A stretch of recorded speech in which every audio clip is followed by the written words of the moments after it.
Great. Hey, Anthony, I'm Nathan doing the podcast for Subscribe. So I just wanted to really start off with could you tell me a little bit about your background and yourself, just to start with?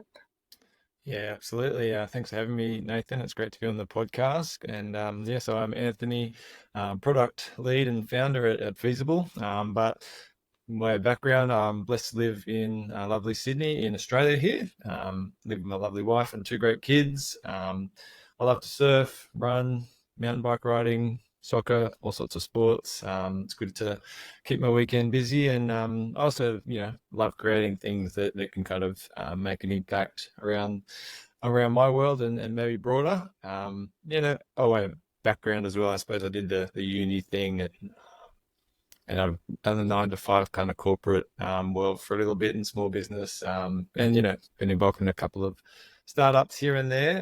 But I suppose my heart's always been in kind of building and creating things. So yeah, I've run my own brand and design consultancy for around 10 years now, and more recently started start.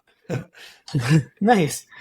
And I guess when I was looking at sort of background, it was like founder and product lead, but you mentioned you had a design agency. So where do you kind of feel like you fall? Are you more on designer side, product manager? Where on that spectrum, where do you kind of feel you are? That's a good question, and something that I've grappled with over the years as well. Definitely come more from design background, but I'm not like Mhm. the artistic designer. I'm more kind of product and technical, less technical in terms of my foundation is design thinking as well. But I love design thinking. I've done a lot of background in that. So design, brand, marketing kind of alignment is my real background, and now more moved in that direction into product and product management. So that's probably the recent years I've moved towards the product side. Oh, very cool. I guess I was caught in between that too, of just being really enjoying the product side and like user discovery and figuring out Yes. what we have to do to get it launched, but also really liking design and very much caring about design, and that matters to me. Yes. And I just feel like it's such a broad spectrum of where you fit, and Yeah. there's so much overlap Absolutely. in some of the work Yeah, that it and really you probably matters. have experience as a founder in any way as well. You got to do lots, but Yeah. I definitely naturally sit in that design and user experience space, and done a lot of kind of background work and workshopping and all that sort of learning. That's definitely the passion, and hopefully, there's always other people that are better at the more technical side of things. That's where you get your help. Yeah, definitely. It's hard. I mean, that's a whole like different specialization in itself. And Indeed. when I looked at just how specialized some people are, it's just if I need a design system, you're going to go to a design system person because it's so complicated that it's it's too hard to learn when you're if you're on the more broader side. So I guess I was wondering, you ended up starting your startup now that you're a founder of. Could you tell us a little bit about the startup and what it does, and then what really inspired you to become a SaaS founder? Yeah, absolutely. Look, I didn't necessarily set out to be a founder. As I said, I kind of have that creator and nature in me to kind of create things. And so I suppose I've never been settled in that 9 to 5 role, and always wanted to try and productize things over my many years in consulting. I've done a lot of attempts at kind of productizing things, but I eventually landed on this one, so the business is called Feesible, which, as the name alludes to, is to do with fees, particularly school fees, or in the US, it's called tuition. And so, product in itself is simple. It's a fee calculator, but it solves some pretty complex problems. And what we're really about is trying to help parents of school-age kids to have a much better experience and understand the complexity of school fees and tuition, and really help schools to be able to communicate that well, and some workflows and processes around that. That's a very high level, I suppose, into where we're operating at the moment. And how did you discover that this was a problem in the first place? It was one of those obvious ones that kind of stood out to me as I was doing some consulting work. So I do a lot of consulting work around schools in the brand design, marketing, strategy space. And as one of those consulting jobs, I came across a school website which had a link in their website called Fee Calculator. And I went, looked at the link, and it was just a Mm. PDF. And I thought, that's not a fee calculator, the calculator that we might So, have expected. And my natural tendency was to think, oh, we can do that much better. And so they were essentially the first use case and where the idea was founded from. And I created something for that particular school. And that essentially was the foundation. And that's where the idea sprung from. And the whole idea of like, well, we can do that so much better these days. Surely a PDF is not adequate. So yeah, that's kind of where it grew from. so from that idea and that initial point, how did you sort of figure out that there was a market for this and that it was even something that could become a SaaS business? Yeah, look, it was pretty obvious in this particular niche market of schools. Mhm. In many ways, schools are very different, as I've learned in some ways, the hard way over the last number of years, but they're also very homogenous and similar. They all independent or private schools all have fees. So they all have this same problem. They all have this need to, essentially communicate their fees and what it's going to cost to go to the schools. And it's very common. Myself as a parent, I also experienced that, trying to understand what it's going to cost, and it being generally one of the biggest costs for a family, besides housing and things. It's something you Mm. really need to consider well. Otherwise, you're not gonna be able to continue, or it's going to send you broke. So there's a real need on the parent family, kind of our end user side, to understand that. And I kind of experienced that myself, putting our kids through school. And um, and then, yeah, obviously there's thousands of schools and therefore millions of parents that really need this help. And so that kind of really exposed the need. And I thought, well, I can do it for one school and kind of build it. And then, if it works in one school, then technically it can work in many, many more. Very cool. I mean, so I hear a lot of this debate right now about like move fast and break things and ship something and test it versus user discovery and user research and finding out what your users' pain points are and stuff like that. Did you feel because of your consulting background, you already had insights into that? Or where do you kind of land on that spectrum of how much user discovery work is enough before building something and going for it? It's a really good question, because my natural tendency is to do lots of user discovery as kind of with that design thinking background. That's where I would naturally kind of go, and I suppose that's what I naturally did. But the consulting really did help, kind of with that background. I had a lot of pre-knowledge, but there was also lots of knowledge I needed to understand. Um, beyond what I already knew. So my natural tendency is to do more of that user experience and research and planning, and really build that out, which, we did quite a bit of. But I suppose I've moved on in, this journey. I've certainly understood the need and worked with a couple of other bigger and different startups, and see people operating just literally shipping all the time. And yeah, I see the good side of that and the bad side of that. There's some bad experiences.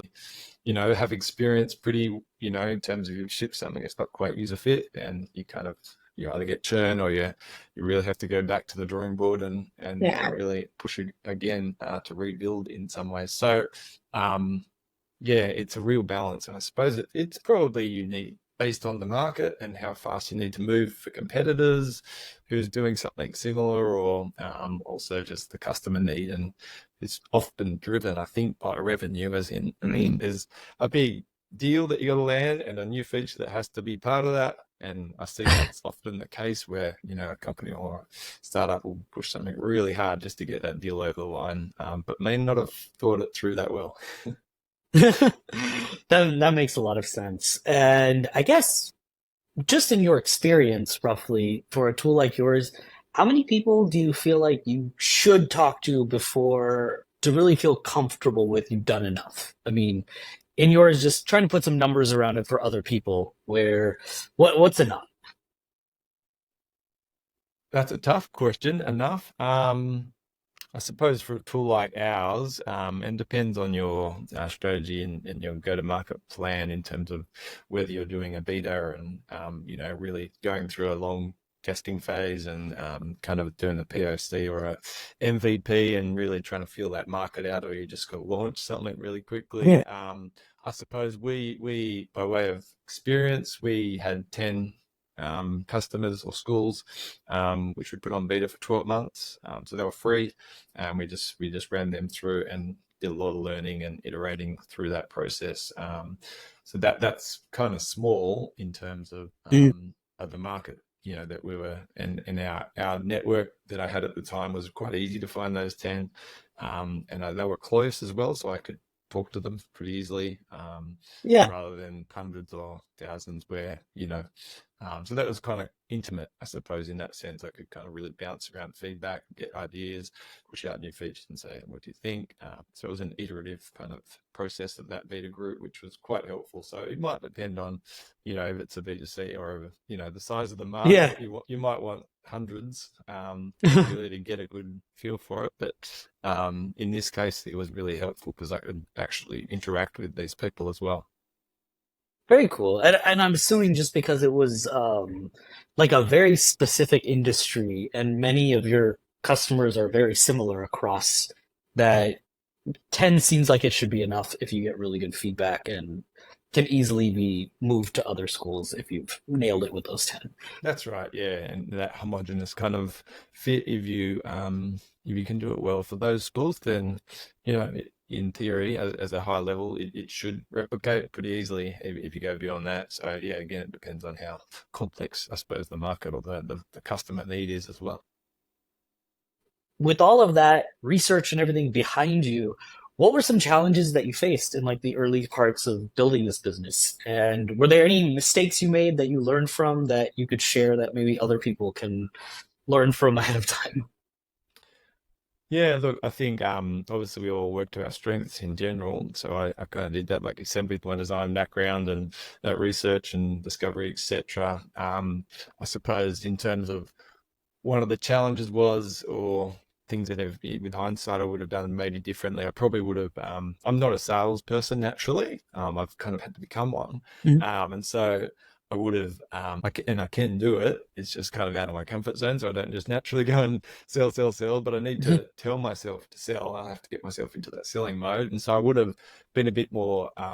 As a small, if you can hire a salesperson early, right? If you got, funding or whatever, that focus on revenue, I suppose, is where I'm going to. Early on is not something that came naturally to me. I love when I could sit in that whole design space and research and build really something beautiful, but at the end of the day, commercially, you've got to turn some No. revenue. So I would have had a bigger focus on revenue and sales earlier. So if you can get a Mhm. salesperson that does a good job, then excellent. Or if you're just solo or a very small team and you kind of got to do it all, then kind of putting yourself out of that comfort zone into kind of sales and or revenue driving activities is I wish I'd probably done that quite a bit earlier. So then revenue probably would have just geared up a lot quicker. That was one thing that came to mind. But again, probably, which is very common, is obviously the hiring the right people. We've gone Yeah. through quite a few different developers that have just come and gone, and you kind of obviously each time you got to wind someone up, that's costly. So yeah, just finding the right fit and the right people and the right, that's always going to be a challenge, pretty much for any company. Yeah, that makes sense. And kind of building off of that, for someone whose sales is out of their comfort zone, do you have any advice for people who are kind of feeling similar but have to do it? Did anything kind of help you get through that, or did you learn any tricks that made it easier for you? Yeah, I think one thing that definitely helped me get through it was kind of mentors, advisors, and some coaching as well that I did, Mhm. which was kind of broad, but also they just gave some really good tips around that sales process, and which again doesn't come naturally. So anyone just giving you insights and kind of inspiration and kind of guidance on that is going to be useful. I've And we've probably all been there. Those kind of young know-it-all think you can do anything, and but there's so much wisdom out there. You just got to share it and get it from others. There's people that have been before you or are much better at sales than you are, or you got to lean into that. So yeah, I didn't have any mentors or many advisors early on. So again, I'd say get them early if you can. Even some business coaching if it's paid, it's probably a worthwhile investment. Into an area that you're not strong in. If you know you need to improve your sales and you're just not good at that, then maybe get some sort of sales coach or do a course or lots of reading and research around that. There's plenty of good info out there. So that was definitely valuable. But I also would say partnerships, I think, is so vital early on. That's something I probably wish I started a little bit earlier as well. I had a really good relationship with a certain company, but I probably should have duplicated that earlier as well, because I think the strength of partnerships, broadening your networks and connecting you to different people, and or being a sales channel, they're bigger and they've got salespeople, and you can kind of make it commercially rewarding for both sides, then it'll make your job of not being good at sales much easier because you don't have to do it. Yeah, So I think leaning into that makes a lot of partnerships, sense. finding the right partners within your industry or verticals is going to be super important as soon as you can early on. That makes sense. So can you tell me the story just behind getting your first paid customer and what that was like for you and just how it felt? Is that happy? Yeah, well, it was pretty easy in some ways because we had our kind of our beta working group, Mhm. which was 10, as I mentioned, and essentially our first customer was just turning those 10 people into paying customers. They're already kind of sold and on the journey, and so we just gave them heads up that as of this date we're launching, and it'll be this price. And look, nobody churned at that point. Everybody signed up, which was nice. So we kind of got 10 straight away, which was a nice little start. And that felt really good. It was, validating to say, okay, you've had it working. You can see it that it was free. So now they're happy to pay for it. So that was easy in terms of getting our first paid customers. But then as we kind of moved into kind of branching out beyond them, it felt again validating to get those people that we hadn't had on that journey, to be part of, just understanding the value, and those first customers that were beyond those 10 were very rewarding, and that was pretty much just referrals. So we didn't have to do too much Oh, very marketing cool. early on. Those 10 schools, they all talk, which is one great thing about schools. They tell each other about other good things. Mm. And there's always cohorts of schools and networks, so they meet together and say, hey, I found this good tool, and you guys should try it out. So we got a lot of referrals, which was quite nice to kind of start that journey without too much marketing or ad spend, etc. Very cool. And during that beta period, how many features did they request that you add before you were able to charge? Was it a lot or was it a reasonable amount? How was that for you? It seems pretty grueling to have like a 12-month beta period without getting revenue.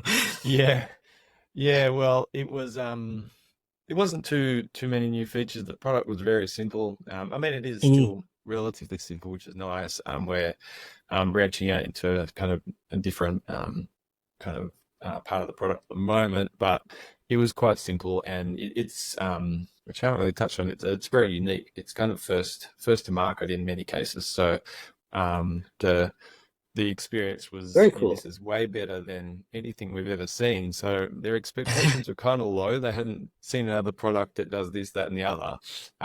They were comparing it Yeah. to their traditional tools, which, as I mentioned, was a PDF, or they were using Excel, or they Mhm. were, telling people to use their own calculators. So this was Yeah. way better. So, we did obviously get lots of requests of how the flow went, and we changed, moved around a few different things, but we've since, so outside of that beta, we've had a lot more. Now we've got a broader customer base and touch base with a lot more schools. We've kind of learned very quickly that there's, a lot more things that we can add to the product. So beyond that, it became now we've got a big product roadmap, and we're struggling to figure out which one's next. So yeah, we've Very cool. eventually got to that features where it's, been requested a lot. Nice. And how did you end up figuring out your pricing and your pricing strategy? Do you have any kind of learnings and insights that you can share with anyone who's trying to like launch their own product and trying to figure out their pricing? Yeah, look, as people have probably heard before, and that's probably one of the hardest things. And um, I think one of the best things I heard as well was that, your pricing's never really set, or you'll never nail it, you'll never get it right, because every customer has different expectations, and so it's more of this kind of fluid understanding of, you're always kind of iterating on price and always trying to, you don't want to be changing Mhm. it too often, obviously, but you're kind of always analyzing and figuring out the next adjustment, and planning for it.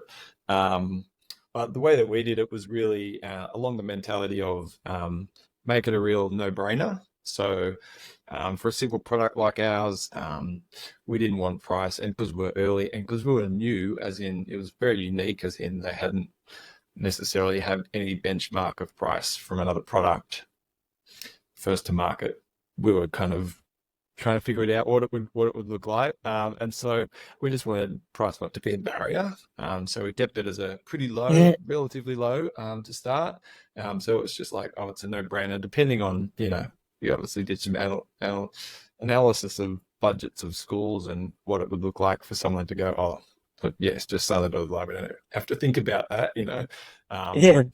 and the other one was that we encourage schools to keep their fees and pricing, their pricing very simple and transparent. So we essentially wanted to practice what we preached, and so we just went for a simple, flat fee. We didn't want to add all these, extras and complexities or per student things. Initially, we're just like, let's practice what we preach. Simple, no brainer, and transparent. Flat fee per year. It's evolving, as I said. It's not fluid, and we're probably going to change. We are going to change our pricing in the next 6 months as well, as we build out a few more features. So yeah, it's kind of that evolving process. How are you determining what your new pricing should be? Like, do you have people you're working with now, or is it mainly you figuring that out? Now that you're a little bit bigger, like, how are you doing that process now? Yeah, so we've had a lot of obviously experience now, and we've had, like, price hasn't generally been a barrier for most school or customers that we're dealing with, but we have had a few people that go, oh, we're not really, we don't need that, so that, which is expected. So we've had a bit of Yeah. learning in terms of, is this price right, based on the customers that we've interacted with, kind of taking that into the equation. We've been obviously trying to run some financial projections and, do some modeling in terms of what we did. If we did this, then, that sort of revenue would come based on this sort of growth. So, obviously that's important, to do that planning and modeling. But the other probably main factor is kind of product maturity as well. We've been holding Mhm. off on a big change in our pricing until we get to a sort of level of product maturity where we can say, um, we've got these features, and one of the big things that I've been kind of holding off is kind of release of our portal where, all of it can be managed, and they can manage submissions and they make changes. And that's kind of been building for the last 6 months or Yeah. more. I'm kind of waiting to pull the pin once we release that, which is kind of imminent. Then it'll be like, we've got that product maturity, and we can up our pricing, and we're also releasing a bunch of new features as part of that. And so we can probably tier our pricing a bit more. So at the moment, we've just got a sort of starter package and a premium, so just two. Um, but yeah, we'll probably add another tier and or module, which kind of leads to the growth of the product as we've evolved in our features, and we're moving into sort of some fee processing areas rather than just the simplicity of kind of fee calculation. So as the product features evolve, we need to evolve the pricing model based on that as well. Cool. That makes a lot of sense. And now that you're out there, like, how have you kind of ensured that your product stays competitive in the marketplace? Like, what is kind of your thinking around that and keeping yourself in that position? Yeah, well, as a founder, you get very on renewals. I kind of, you see a few renewals coming in. You're kind of I hope they'll renew, and you're kind of getting a bit edgy about churn. And we've been really blessed that churn has been very, very minimal, little to date. So that's been really nice. But you still kind of got that anxiety about, oh, I hope people still want to pay and like our product. So you want to stay relevant. So I work fairly hard. As we grow, it's harder to kind of do this, but stay in touch with our customers. So talk to them, get their feedback, feel like you're listening. So I try and have an annual check-in. So if when they around the renewal sort of time, I send out an offer to say, I'd love to connect, book a call, love to talk, or just hear feedback, send us, tell us what the experience has been for the last 12 months and how we can continue to add value. Just again, to kind of hear those needs of the customers and stay in touch with them. If we get massive, that's going to be really hard to scale, but maybe customer support and success teams. But at this point, I think that customer contact is really so vital. Even though you're a SaaS and somewhat removed sometimes from their day-to-day discussions, or you don't need in their face all the time. I think it's probably unwise, depending again on what your product is and how close you are to your customer. I think as a software product, it's easy to kind of just forget about your customers, and if you've got lots and they're just spinning and going through their renewals, you just kind of, that's great. But I think it's so important just to keep touching base as much as you can, which is great for you because you learn a lot about your customer and their needs, and it also helps just to stay relevant. And but in terms of being competitive, we've got the blessing still of we don't really have direct competitors at this point of time. There are other sort of products out there that do similar or a little bit, but they're not the same. So there's not really, thankfully, people comparing us to another Feesible or another, same product. But in that sense, we still need to stay relevant, and and one way as well, just by way of experience, is staying connected to the systems that they are using day to day. Right. And so either integrations, and or somehow staying as part of their daily workflows is so important to see how your product can fit into that. And then it just becomes embedded, and they always just think, yeah, we definitely need this. That makes a lot of sense. And you mentioned that you have kids too. I was just wondering if you could tell us a little bit more about your personal experience with your product and using your product, and how, just a personal pain point that you've had where this solved it and helped you out. Yeah. So like I said, that was part of our process of figuring out a school for our kids. And in Australia, the fees can be quite different across different schools. And so you got to kind of check out the school fees on one school website, and you kind of got to work them out. And there's sibling discounts, and there's all sorts of levies, and here, this, that, and the other, and you kind of either got to scribble it all down on a piece of paper or work it out on a calculator, and then you do that for each school that you might be thinking about. It's all possible and easy enough, but again, it really can be done much better. And so as a parent, it just makes it much easier to understand this is what it's going to cost this year, or even for the next 10 years. I can go kind of project that out and get an idea of how that will impact, can we actually afford that? And I think in Australia, again, and probably globally, financial kind of pressures are pretty high. It's Yeah. really helping parents to budget, and personal experience. I know that if we don't kind of keep an eye on that budget, and the kids either will be out of that school, or will be out of that house, or you just can't buy all those things that you might have wanted. Yeah. So that financial pressure kind of, yeah, one of my passions is trying to support families that there's this real, obviously inequality in education, where there's people paying thousands of dollars for good quality private education, but then there's some kids that are struggling to go to school and put shoes on their feet. So I kind of personally feel this, the space that we're operating in, we can have an impact. So we partner with charities like the Smith family, etc., here in Australia, to kind of help bridge that gap. And knowing the pressure just myself, trying to alleviate that pressure across or help people understand the costs broadly is a passion of mine as well. So Very cool. That makes sense. And I didn't realize there's like fiddling discounts and stuff like that. It makes it seem like so much more complicated when you mention yeah, specific things like that because yeah. I haven't really gone through that process of Absolutely. different For options. new parents as well, they come in and go, "Oh, no idea how to work this out." And since not straightforward, just sit on a site and kind of go, "Oh, that's easy." But every school's a bit different. Some schools have simple fees, but lots don't. Yeah. And I was just wondering in general, just as a founder and throughout your career, was there one thing that you've learned that you kind of wish you knew much earlier or kind of advice around that that you'd like to share with people that maybe could help them out?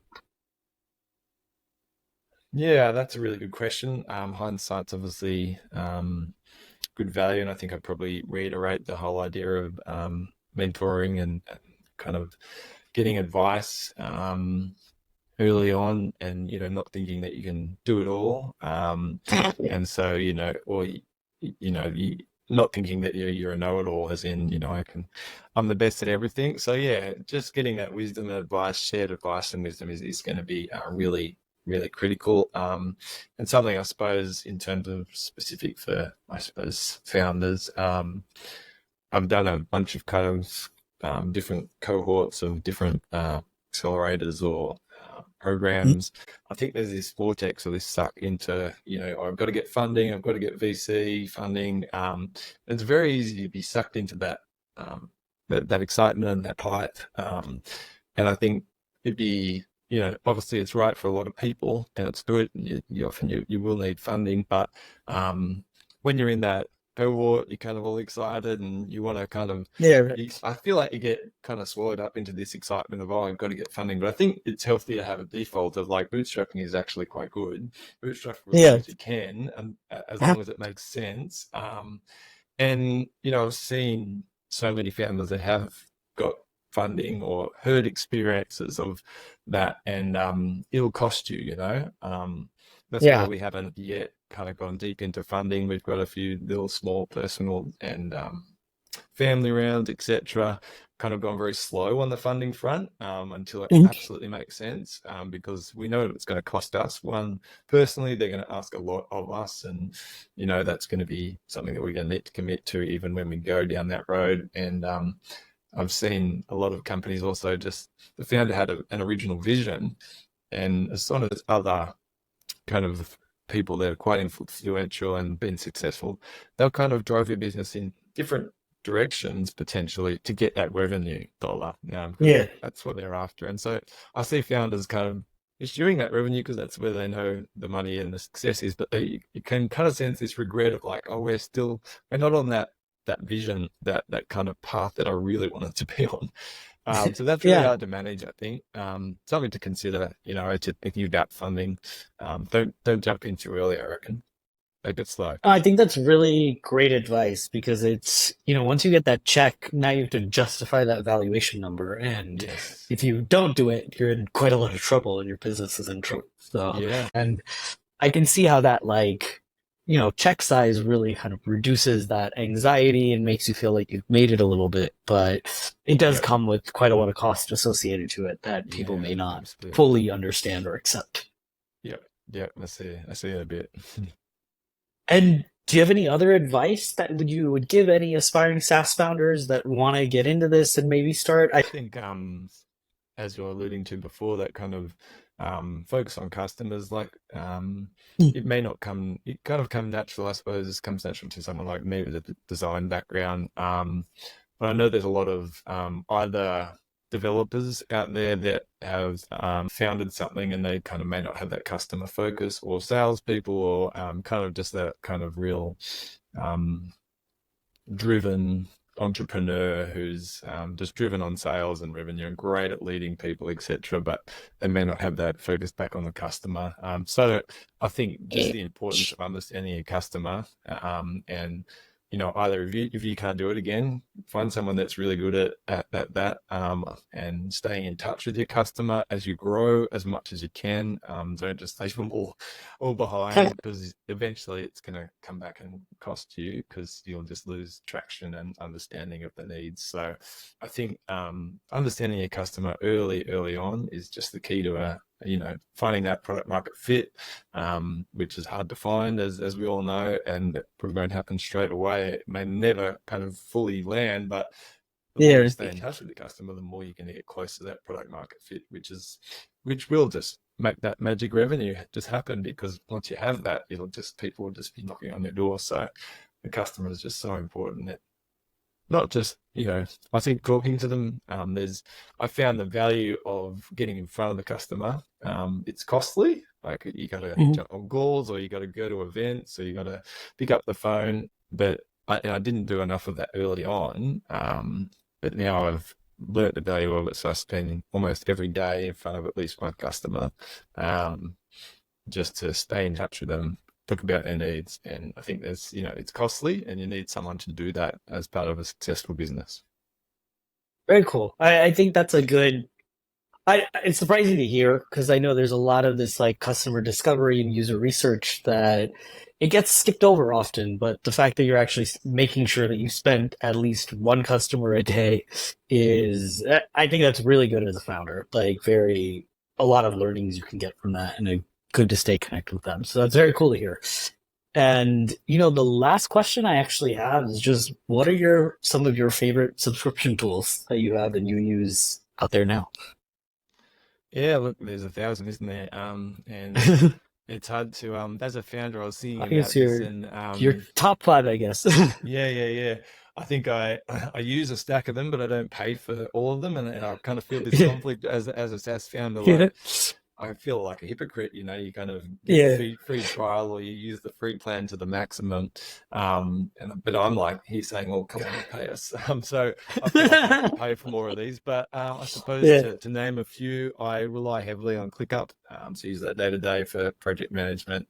I've got this cool tool called Slight, which is knowledge base management. I'm not sure. That's been really useful and very nice tool to use. I use Miro a lot. That's pretty heavy in the customer research and design sort of stuff. Really good for all that sort of things. I've just started using something called Folk, which is a FOLK. It's a kind of this new CRM tool, which I've just getting used to. And that seems to be quite cool, and trying to figure out how to make that really useful. Obviously, kind of GPT and a bunch of different AI tools, which I've jumping in and out of, as we all are. Yeah, Chat PDF that kind of is really interesting for us, because we are in that kind of space as well. Trying to Yeah. learn about how to turn PDFs into conversational, useful tools. So use that a bit. Yeah, there's a few to name. That's very cool. Yeah, I've used quite a few of those as well. And it's just always helpful and like surprising how just one of these small tools can really like save time and just make a few processes easier. But Absolutely. very cool to hear. And I think the insights you gave are going to be super helpful for a lot of people. So just really appreciate you taking Excellent. the time and letting me get to know you and kind of more about your company and your story. Yeah, excellent. No, it's been a pleasure. Thanks, Nathan. I really appreciate it. It's been great to be part of it. Okay. Well, thank you so much. I really appreciate it.